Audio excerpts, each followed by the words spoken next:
భారత జట్టు వేట మొదలు పెట్టేసింది. 5 టెస్టుల సిరీస్ కోసం ఇంగ్లాండ్ గడ్డ మీద అడుగుపెట్టిన టీమిండియా కుర్రాలు బంతి, బ్యాట్ చేతపట్టి ప్రాక్టీస్ ప్రారంభించారు. రోహిత్ శర్మ, విరాట్ కోహ్లీ, రవిచంద్రన్ అశ్విన్ ఈ ముగ్గురు లేని భారత టెస్టు జట్టును ఊహించడం కష్టమే. గత కొన్నేళ్లుగా టీమిండియాకు అన్ని తానై నిలిచారని త్రిమూర్తులు మన జట్టు విజయాల్లో కీలక పాత్ర పోషించారు. అయితే తక్కువ వ్యవధిలోనే ముగ్గురు రిటైర్మెంట్ ప్రకటించారు. దీంతో ఇంగ్లాండ్లో టెస్టు సిరీస్లో భారత్ ఎలా ఆడుతుందో అనే అనుమానాలు నెలకొన్నాయి. ఈ తరుణంలో ఇంగ్లాండ్ గడ్డపై అడుగుపెట్టారు టీమిండియా ప్లేయర్లు. కొత్త కెప్టెన్గా శుభమన్ గిల్ నేతృత్వంలో కుర్రాల బృందం ఉరిమే ఉత్సాహంతో ప్రాక్టీస్ సెషన్ను మొదలుపెట్టారు. దీనికి సంబంధించిన వీడియో ఇప్పుడు నెట్టింట వైరల్ అవుతుంది. ప్రఖ్యాత లార్డ్స్ స్టేడియంలో గిల్ అండ్ కో ప్రాక్టీస్ చేస్తున్న సందర్భంగా తీసిన వీడియోను బీసీసీఐ అభిమానులతో పంచుకుంది. ఇందులో జట్టు ఆటగాళ్లంతా పరుగులు తీస్తూ చెమటోడ్చుతూ కనిపించారు. రన్నింగ్తో పాటు ఫుట్బాల్ సాధన చేస్తూ దర్శనమిచ్చారు.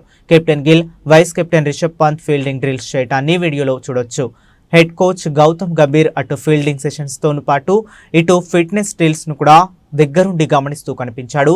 ఇంగ్లాండ్ గ్రౌండ్స్ కు తగ్గట్లు ఫీల్డింగ్ లో చేసుకోవాల్సిన మార్పులపై కోచ్ దిలీప్ కుర్రాలతో చర్చిస్తూ కనిపించాడు.